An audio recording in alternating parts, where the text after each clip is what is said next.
Hi guys, అందరికీ నమస్తే. నేను మీ Prem Raj. Welcome to my ప్రీవెల్ యూట్యూబ్ ఛానల్. ఇక్కడ మీకు ప్రాచీన భారతదేశ చరిత్ర, సంస్కృతి, వారసత్వం సంబంధించి అన్ని అంశాలు చాలా క్లియర్గా వివరించడం జరిగింది. లేట్ ఎందుకు, లెట్ స్టార్ట్ అవర్ వీడియో. వేదాంగాలు, వీటికి మరొక పేరు సూత్రాలని కూడా అంటారు. వేదముల అర్థాన్ని తెలుసుకోవడానికి ఉపయోగపడే అంగాలను వేదాంగములు అంటారు. వేదాలను చదవాలంటే వేదాంగాలు తెలిసి ఉండాలి. వేదాంగాలు 6. అవి 1 శిక్ష, 2 వ్యాకరణము, 3 ఛాందస్సు, 4 నిరుక్తము, 5 జ్యోతిష్యం, 6 కల్ప. 1 శిక్ష. వేదమును ఉచ్చరించవలసిన పద్ధతిని బోధిస్తుంది. శిక్షను రచినటువంటి వారు పాణిని. 2 వ్యాకరణము. వ్యాకరణ నిర్మాణ శైలి, దోషరహితమైన పద ప్రయోగమునకు సంబంధించిన నియమాలను గురించి వ్యాకరణం తెలియజేస్తుంది. వ్యాకరణాన్ని కూడా రచించింది పాణిని. 3 ఛాందస్సు. వేద మంత్రములకు సంబంధించిన ఛాందస్సు గురించి తెలుపుతుంది. దీని యొక్క రచయిత పింగళుడు. పింగళుడు ఛాందో విచ్చిత్తి అనే ఛాందస్సు గ్రంథమును కూడా రచించెను.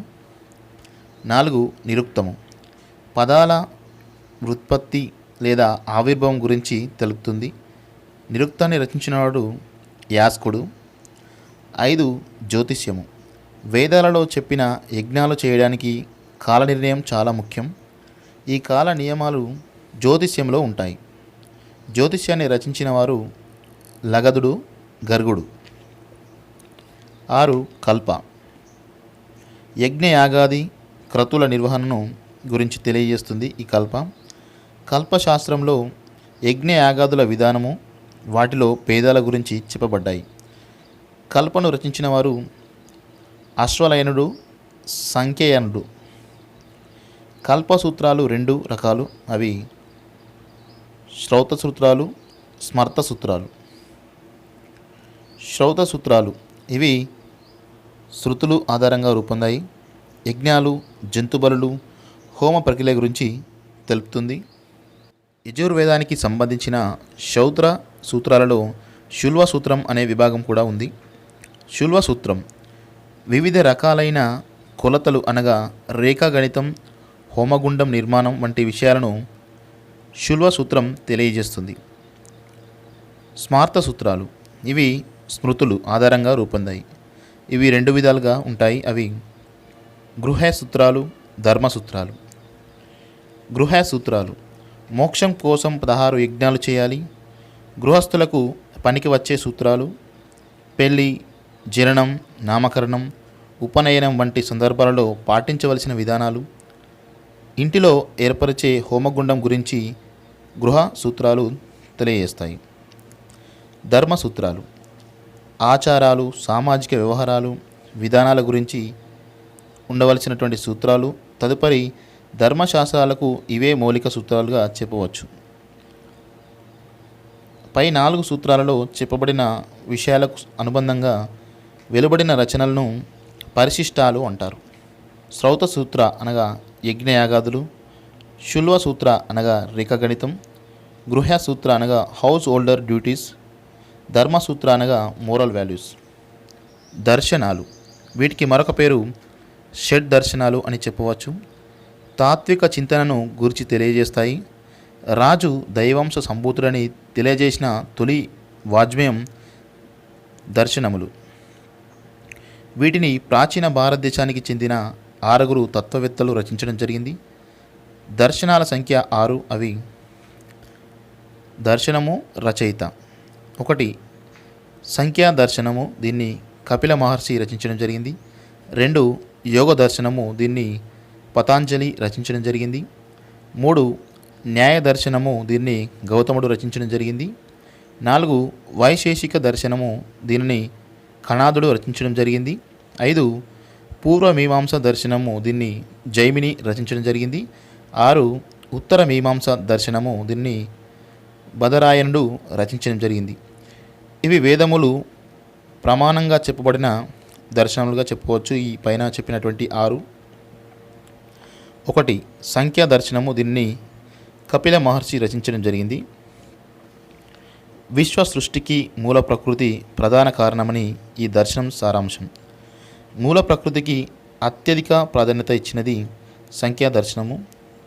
ప్రకృతిలో సత్యము, రాజస్సు, తమస్సు అనే 3 గుణాలు ఉన్నాయని పేర్కొన్నది. ప్రకృతి పురుషుడు అనేది సంఖ్యా దర్శనంలో ఒక మౌలికమైన సూత్రం. దేవుని ఉనికిని నిరాకరిస్తుంది ఈ సంఖ్యా దర్శనము. భగవద్గీత, ఉపనిషత్తుల్లోనూ దీని ప్రస్తావన ఉంది. 2 యోగా దర్శనము. దీనిని పతంజలి రచించడం జరిగింది. దీని ప్రకారం ధ్యానం, శారీరక వ్యాయామం ద్వారా మోక్షమును పొందవచ్చు. ఇందులో ఆసనాలు, ప్రాణాయామం నిర్దేశించబడ్డాయి.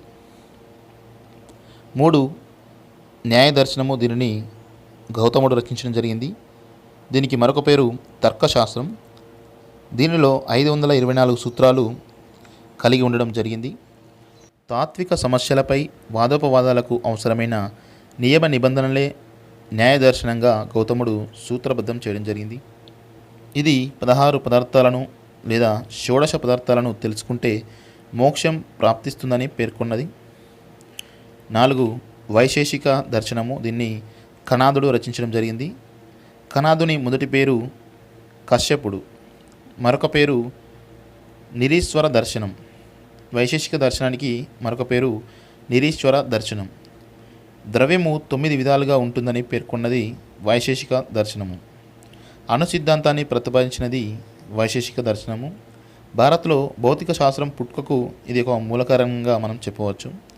5 పూర్వమీమాంస దర్శనము. దీనిని జైమిని రచించడం జరిగింది. వేదముల మొదటి భాగం ఆధారంగా ఏర్పడినది. ఇది వేదములలో చెప్పిన యజ్ఞయాగాది కర్మలకు ప్రఖ్యాతనిస్తుంది. వేదాలలో చెప్పిన యజ్ఞయాగాది కర్మలు చేసేవారు స్వర్గానికి వెళ్తారని పూర్వమీమాంస దర్శనము పేర్కొన్నది. కర్మఫలాన్ని ఇచ్చేవాడు భగవంతుడు అనే వాదాన్ని కూడా ఇది వ్యతిరేకించడం జరుగుతుంది. 6 ఉత్తర మీమాంస దర్శనము. దీన్ని బదరాయణుడు రచించడం జరిగింది. 6 దర్శనాలలో అతి ప్రధానమైనది ఉత్తర మీమాంసగా చెప్పవచ్చు. దీని యొక్క ఇతర పేర్లు వేదాంత దర్శనము లేదా వేద సూత్రాలు, బ్రహ్మ మీమాంస లేదా బ్రహ్మసూత్రాలు, శారీరక మీమాంస అని కూడా ఉత్తర మీమాంస దర్శనానికి పేర్లు. బ్రహ్మసూత్రాలకు భాష్యాలను వ్రాసినది శంకరాచార్యుడు, రామానుజుడు, మాధ్వాచార్యుడు, వల్లభాచార్యుడు. ఉత్తర మీమాంస ఉపనిషత్తుల నుంచి ఉద్భవించినది. ఇది జీవాత్మకు పరమాత్మకు గల సంబంధమును ప్రతిపాదించును. ఆశ్రమాలు. 4 ఆశ్రమాల గురించి చెప్పిన వారు వేదాలలో అయితే యజుర్వేదం ఈ 4 ఆశ్రమాల గురించి చెప్పింది. ఉపనిషత్తు అయితే జబాలో ఉపనిషత్తులో మనకు ఈ 4 ఆశ్రమాల గురించి ప్రస్తావన ఉన్నది. మానవ జీవితంను 100 సంవత్సరాలుగా లెక్కించి అందులో మొదటి 25 సంవత్సరాలు బ్రహ్మచర్యం, 25 నుంచి 50 సంవత్సరాలు గృహస్థు, 50 నుంచి 75 సంవత్సరాలు వానప్రస్థం, 75 నుంచి చనిపోయే వరకు సన్యాసంగా తీసుకోవడం జరిగింది. స్మృతులు వైదిక జీవితంలోని నియమాలను వివరిస్తాయి. ముఖ్యమైన స్మృతులు 1 మనుస్మృతి, 2 నారదా స్మృతి, 3 యజ్ఞవాల్క్య స్మృతి, 4 పరశర స్మృతి. యజ్ఞాల గురించి పేర్కొన్న బ్రాహ్మణం శతపథ బ్రాహ్మణం. యజ్ఞాలు 3 రకాలు. అవి 1 రాజసూయ యాగం, 2 అశ్వమేధ యాగం, 3 వాజపేయ యాగం. 1 రాజసూయ యాగం. చక్రవర్తి లేదా రాజు పట్టాభిషేక మహోత్సవ సమయంలో జరిపే యాగాన్ని రాజసూయ యాగం అంటారు. ఇందులో నరబలి ఇవ్వాలి. ఈ యాగం రాజుకు సర్వోన్నత అధికారాన్ని సంకరింపజేస్తుంది. 2 అశ్వమేధ యాగం. పొరుగు రాజ్యాల మీద తన ఆధిపత్యంను నిరూపించుకోవడానికి చేసే యాగాన్ని అశ్వమేధ యాగం అంటారు. ఇందులో అశ్వం లేదా గుర్రాన్ని ఉపయోగిస్తారు. 3 వాజపేయ యాగం.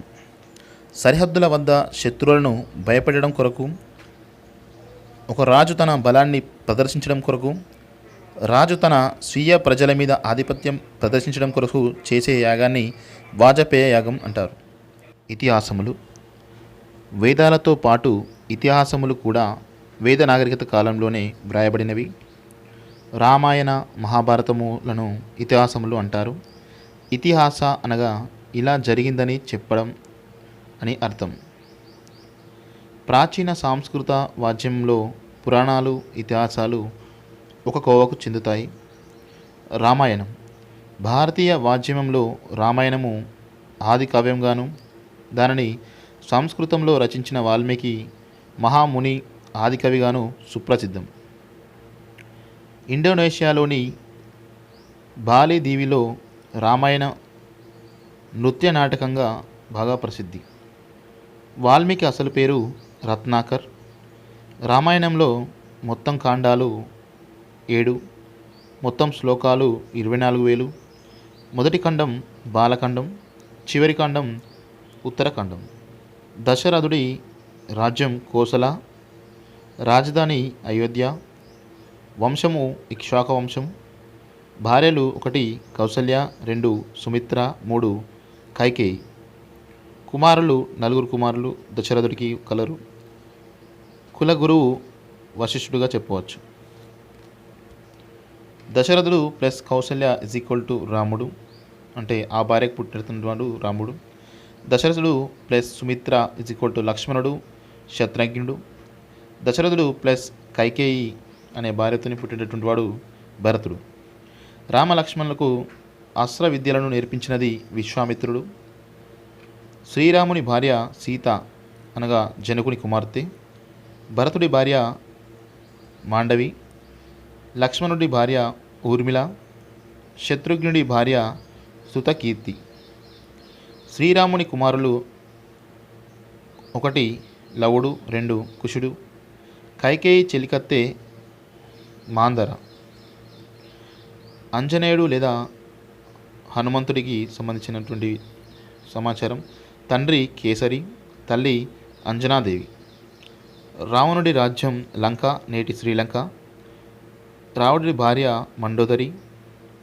సోదరులు విభీషణుడు, కుంభకర్ణుడు. కుమారులు 1 ఇంద్రజిత్, 2 అక్షయ. శ్రీరాముడి అరణ్యవాసం లేదా వనవాస కాలం 14 సంవత్సరాలు. రామాయణముకు సంబంధించిన స్థలాలు అయోధ్య, లంక, భద్రాచలం, చిత్రకూటం, రామసేతు. శ్రీరాముడు అరణ్యవాసంలో మొదటి 12 సంవత్సరాలు చిత్రకూటంలోనే ఉన్నాడు. ఇది కాశీకి దగ్గరలో గల అటవీ ప్రాంతం. వనవాసంలో భాగంగా శ్రీరాముడు, సీత లక్ష్మణుడితో కలిసి గోదావరి తీరాన పంచవటిని దర్శించారు. ఇది భద్రాచలంలో ఉంది. రామాయణంను చాలామంది కవులు తెలుగులోనికి అనువదించడం జరిగింది. రామాయణం ముల్లా అత్కూరి, రంగనాథ రామాయణం గోన బుద్ధారెడ్డి, నిర్వచనోత్తర రామాయణం తిక్కన, భాగవతం పోతన, అచ్చ తెలుగు రామాయణం కుచిమంచి తిమ్మన, ఉత్తర రామాయణం కాకంటి పాపారాజు, దాశరథి శతకం కంచర్ల గోపన్న రచించడం జరిగింది. రామాయణ కల్పవృక్షం ఇది విశ్వనాథ సత్యనారాయణ రచించడం జరిగింది. శ్రీమాదాంధ్ర వాల్మీకి రామాయణంను వావికలను సుబ్బారావు రచించడం జరిగింది. మహాభారతం. మహాభారతం పంచమ వేదముగా పరిగణించబడే భారత ఇతిహాసం. ప్రపంచంలోనే అతిపెద్ద పద్య కావ్యాలలో ఒకటిగా మహాభారతాన్ని చెప్పవచ్చు. ఈ మహాకావ్యాన్ని వేదవ్యాసుడు చెప్పగా గణపతి రచించడం జరిగింది.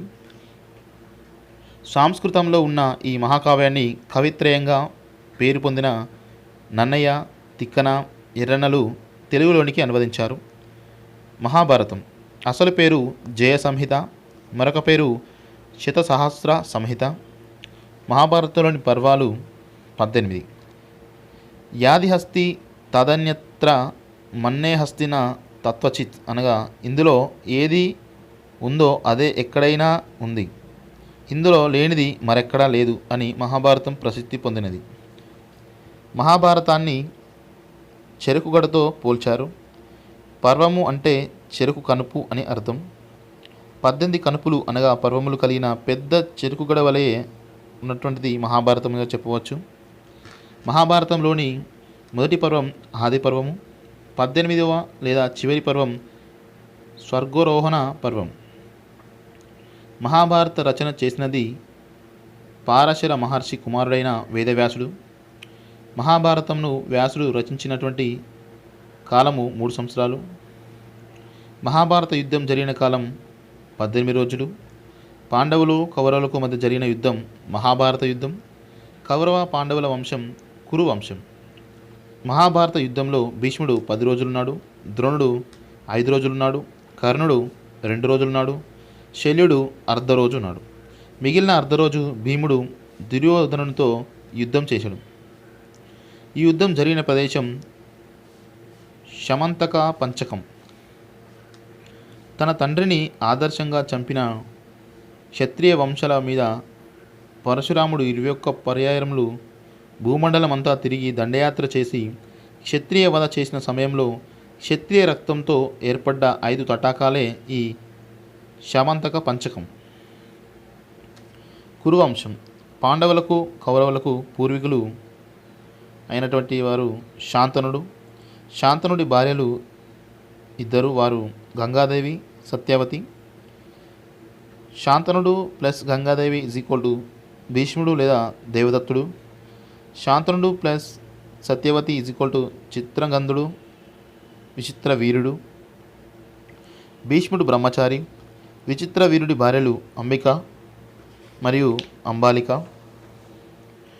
విచిత్ర వీరుడు మరియు అంబికకు పుట్టినటువంటి వారు ధృతరాష్ట్రుడు. విచిత్ర వీరుడు మరియు అంబిలికకు జన్మించినవాడు పాండురాజు. పాండురాజు భార్యలు కుంతి, మాద్రి. పాండవులు. పాండురాజుకు కుంతి గల కుమారులు 1 ధర్మరాజు, 2 భీముడు, 3 అర్జునుడు.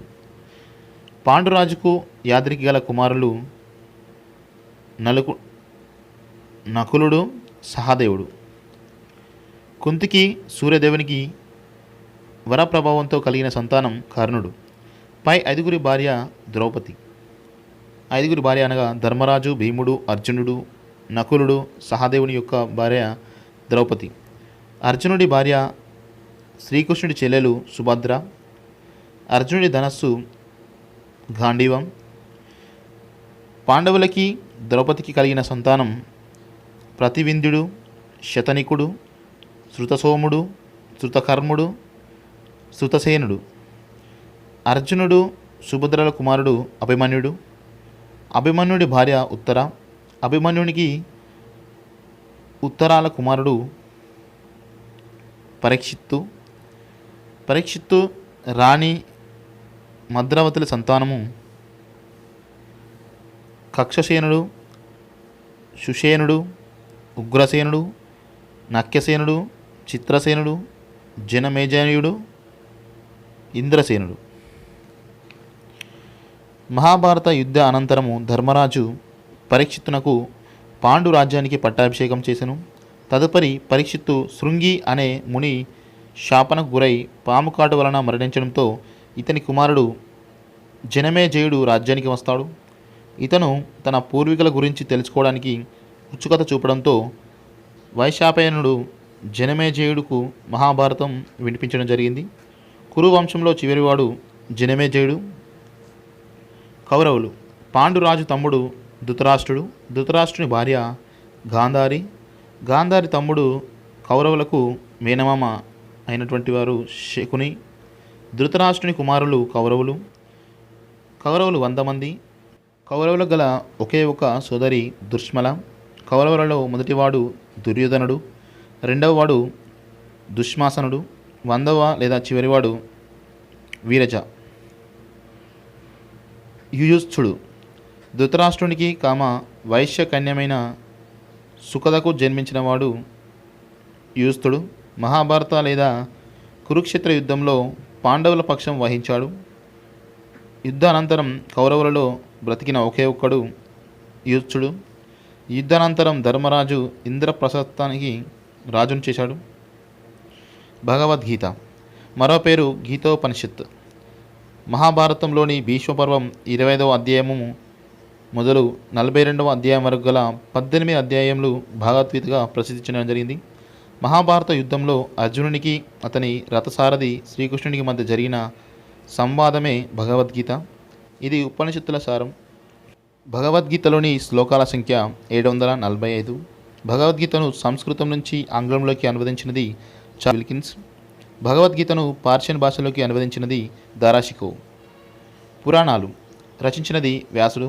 పురాణాల ప్రశంసలున్న బ్రాహ్మణాలు శతపథ బ్రాహ్మణం, బృహదారణ్యకోపనిషత్, గోపద బ్రాహ్మణం. వేద ఉపనిషత్ సారంతో వేదవ్యాసుడు పురాణాలను రచించడం జరిగింది. పురాణాల సంఖ్య 18. అవి 1 బ్రహ్మపురాణం, 2 పద్మపురాణం, 3 విష్ణు పురాణం, 4 శివ లేదా వాయుపురాణం, 5 లింగ పురాణం, 6 గరుడ పురాణం, 7 నారద పురాణం, 8 భాగవత పురాణం, 9 అగ్ని పురాణం, 10 స్కంద పురాణం, 11 భవిష్య పురాణం, 12 బ్రాహ్మ వైవర్త పురాణం, 13 మార్కండేయ పురాణం, 14 వామన పురాణం, 15 వరహ పురాణం, 16 మత్స్య పురాణం, 17 కూర్మ పురాణం, 18 బ్రహ్మాండ పురాణం. శాతవాహనుల గురించి తెలియజేయు పురాణాలు 5. అవి 1 వాయుపురాణం, 2 మత్స్య పురాణం, 3 విష్ణు పురాణం, 4 భాగవత పురాణం, 5 బ్రహ్మాండ పురాణం. భాగవతం ఇతర పేర్లు: మహాభాగవతం, భాగవత పురాణం, శ్రీమద్భాగవతం. రచన వేదవ్యాసుడు. భాగవతంలోని భాగాలకు గల పేరు స్కందములు. భాగవతంలోని స్కందముల సంఖ్య 12. వైష్ణవులకు ఇది పరమ పవిత్ర గ్రంథం. ప్రధానంగా విష్ణువు, శ్రీకృష్ణుడి గురించి ఈ గ్రంథంలో చెప్పబడినది. భాగవతం సంభాషణల రూపంలో రచించబడినది. భాగవతాన్ని తెలుగులోకి రచించినది పోతన. 15వ శతాబ్దిలో బ్రహ్మణ పోతన భాగవతాన్ని తెలుగులో శ్రీమాదాంధ్ర భాగవతం అను పేరున రచించడం జరిగింది. Thank you for watching friends. ఈ వీడియో మీకు నచ్చినట్లయితే లైక్ చేయండి, షేర్ చేయండి. అలాగే మీ యొక్క విలువైనటువంటి అభిప్రాయాన్ని కామెంట్ రూపంలో తెలియజేయండి. సబ్స్క్రైబ్ చేయడం మాత్రం తప్పక మర్చిపోవద్దు. Thank you so much. Thank you for watching.